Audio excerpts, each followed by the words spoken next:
Hey guys, welcome to our Tackle Tuesday. It's almost fall, and one of my favorite baits to throw during the fall when fish start moving up on the shallow flats is a Squarebill Crankbait. So today I want to walk you through all the different types of Squarebills I use and the equipment that I use to get the most out of these awesome fishing lures.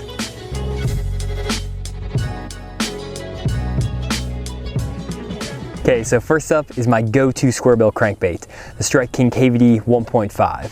And this is in the sexy shad pattern, and I really love this crankbait. It works really well in the fall, also in the summertime, and even in the early spring. And I like the sexy shad pattern because it works really well in water clarities between a foot to about 4 feet of water, which is what most of the lakes in Arkansas are. And so I like to throw this thing up shallow on laydowns, on riprap, up on shallow flats, just bounce around the cover, and it imitates a shad really well, and it gets out of the cover really well. You can reel it into any kind of wood or rocks that you want to fish, and normally you can pull out some really big bass doing that. And whenever I'm fishing a Squarebill crankbait, I like to switch out the stock treble hooks to ensure I get as many fish in the boat as possible. And with this KVD 1.5, I like the Gamakatsu EWG extra wide gaps in the size 4. And I've used these hooks for years and they work really well. And a lot of people like to use those short shank treble hooks or like the extra strong trebles, but I haven't really had that much success with those. And I don't feel like I get the hook in the fish's mouth as well. These, I really don't even have to set the hook. They just pin in the side of the fish's mouth and they just don't come off.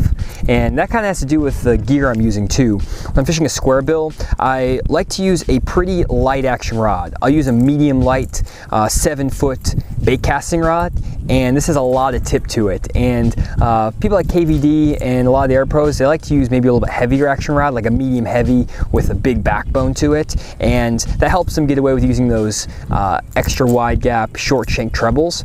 But for me, I like these a little bit more limber rods. I just feel like I land more fish with them, and so I always use these little bit lighter wire extra wide gap trebles, and I rarely lose a fish with this setup. And as far as my line goes, when I'm fishing a Squarebill crankbait, I always start out with throwing 14-pound monofilament line. And I really like monofilament because it has a lot of stretch, which helps that fish get the bait in its mouth just a little bit better. And it also floats, so it keeps that bait out of the rocks and the wood. And I don't know, I just really like mono. I've always thrown it even since I was like 7 years old, so it's just something I have confidence in. And normally I'll change my line size if I want to get this bait to run a little bit deeper or shallower. If I want that bait to go deeper, I'll switch to either 10 or 12-pound monofilament line, or if I want this bait to run shallower, I'll switch up to 20 or even 25-pound mono on this Squarebill crankbait. So there's some other colors I like to throw in this KVD 1.5 other than the sexy shad. My other go-to color is the chartreuse black back, and I normally will throw this when the water clarity is less than a foot. And this bait, you can see here, has been just torn to pieces, and I catch a lot of big bass on this color, and they'll bite this color even when they're feeding on shad. It just is really visible in the water, so when you have dirty water, try a chartreuse black back pattern and you're going to get more fish in the boat. Now, moving on later into the fall and through the winter, the fish start feeding on crawfish a lot more. And so I'll switch over to this chili craw pattern. It's just red with a black back, and I seem to get a lot of really good bites on this bait in November, December, and January, especially if the fish are related to grass or if they're feeding up heavily around rocks on crawfish. Now, if the lake's a little bit clear, let's say there's 4 or 5 feet of visibility, I like to throw a green gizzard shad color. It's just a little bit more subtle than that sexy shad, and I seem to get the fish to commit to this color a little bit better in that ultra clear water. But those are the only 4 colors I carry in this KVD 1.5. I keep it pretty simple, so you don't have to have a ton of different crankbait colors to get the job done. Just stick with those 4 I'm suggesting, and you're gonna catch a lot of fish. And just a heads up guys, all the baits I'm going to be talking about in this video are Strike King crankbaits, and that's because I'm actually sponsored by Strike King, and I have been since I was 9 years old. But I do have a lot of confidence in Strike King's baits. I've been fishing them forever, and I know they catch a lot of fish. So I'm just talking about baits that I have confidence in and that have worked for me over the years. But there's also a lot of other good Squarebills on the market. So if you have a favorite crankbait, you can stick with that brand as well. I just want to give you my opinion on colors and where to throw these baits and all that. So just a heads up there.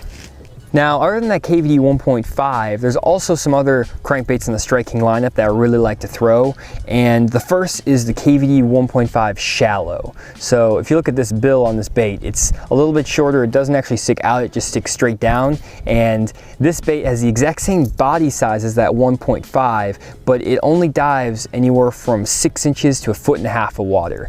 And if you put this thing on like 17 or 20 pound monofilament line, it might not only go 4 inches deep, which is awesome in the fall when these fish get up on these super shallow flats, or in ponds where you have a lot of duckweed and grass and scum that's on the bottom. You can fish this bait over the top of that shallow grass or over those shallow flats, and you can get some really good bites on this bait, especially when people aren't normally throwing a crankbait because there's too much grass or the water's just too shallow.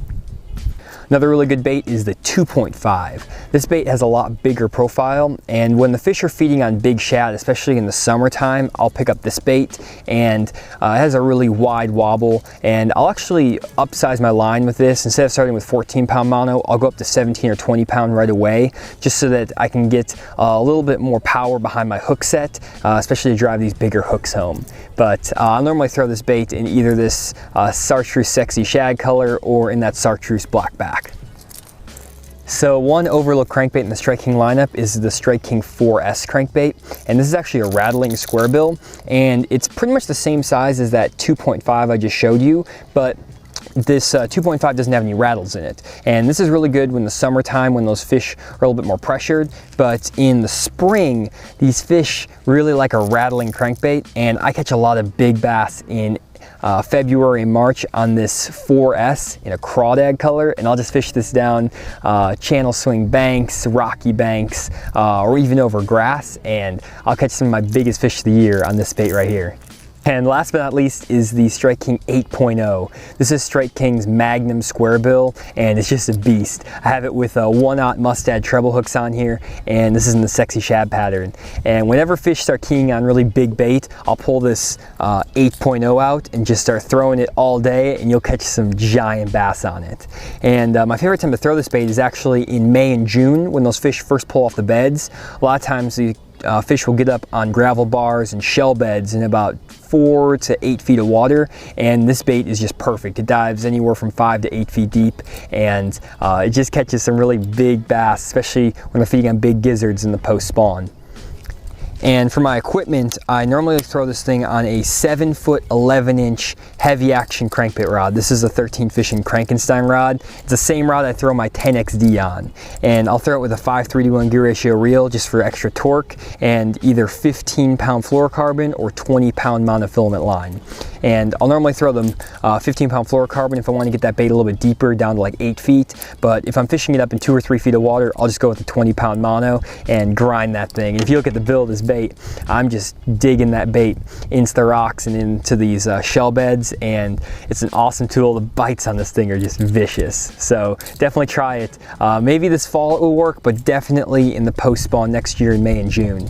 Well, y'all, that's it. I hope you enjoyed this video on Squarebill Crankbaits, and I hope you enjoyed this Tackle Tuesday series. Let me know in the comments if you're enjoying this. It's a new format I'm trying, and so let me know if there's anything you want me to add or anything you want me to talk about other than what I did in this video, and I'll definitely add it into new videos. So if you enjoyed this video, hit like and subscribe down below, and also share it with a friend if you think it was useful. And otherwise, thanks for watching, and we'll see you next time.